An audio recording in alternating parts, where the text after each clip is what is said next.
What is off-label use of a drug? So, off label use of a drug is when we use a drug that's FDA approved for a different indication or different condition for something that it wasn't originally approved for. A really good example of this would be a drug like venetoclax. So, for example, venetoclax is FDA approved for certain types of lymphomas, now even for certain types of leukemias, not yet approved for any multiple myeloma indication, but we do see that there is activity of venetoclax in patients in particular who have a translocation 1114. Oftentimes, we will use venetoclax off-label to treat patients who have that mutation. It doesn't mean that it's a data-free zone. We definitely have data that supports this. It's just not an FDA-approved indication. Some of the challenges of off-label drug use is really getting it approved by insurance. So a lot of times, because it's not FDA approved, the insurance may not give prior authorization or not want to pay for it. So oftentimes it requires your physician to have to appeal, undergo kind of an appeal process for your insurance. Sometimes we have to set up a phone call with the insurance company to justify why we need to use it. And oftentimes we're able to kind of get it if we go those steps.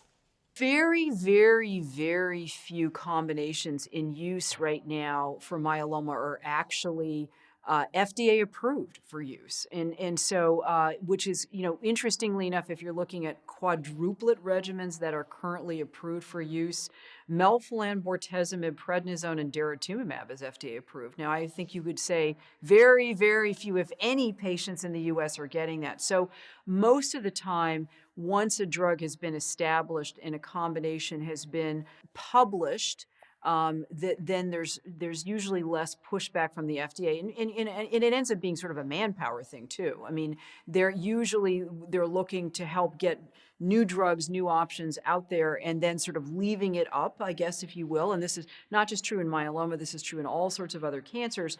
To let then the research organizations come up with combinations that sort of make sense, if you will. But very few drugs are actually used for the purpose that led to their initial approval. And that's not just myeloma, it's across the board in cancer treatment. There is a drug that is used in many, many, many types of cancer called cyclophosphamide. And that's a drug that goes back to the 1950s.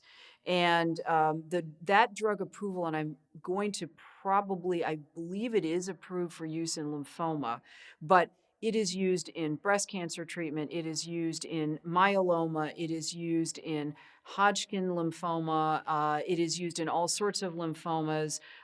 You name it. It's used actually as a treatment for not cancer. It's used in kidney problems. It's used in lupus. It was never approved for that by the FDA. But the idea is that now you have legitimate, scientifically vetted, or what people say sometimes is peer reviewed, meaning that objective scientists outside of the research look at it and say, this is legitimate, but this is considered very reasonable. And what the FDA also does, which is actually very important, they also do what's called post-marketing monitoring. So, for example, this recently happened to a myeloma drug, melflufen, for example. And so melflufen was approved for use in the US. This is a drug that is kind of a reworking of melphalan.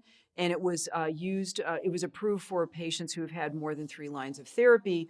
But in the middle, or shortly after melflufen was introduced, another study came out showing that there were some serious toxicity concerns. And so looking at those and looking at sort of the general atmosphere of what was going on in myeloma treatment, the FDA decided to pull its approval. So they do that in medications, and that's happened for other drugs and other types of cancer as well, where a drug either is completely taken off the market or it loses, or the FDA specifically comes out and says, we're not recommending this drug for use for this type of cancer.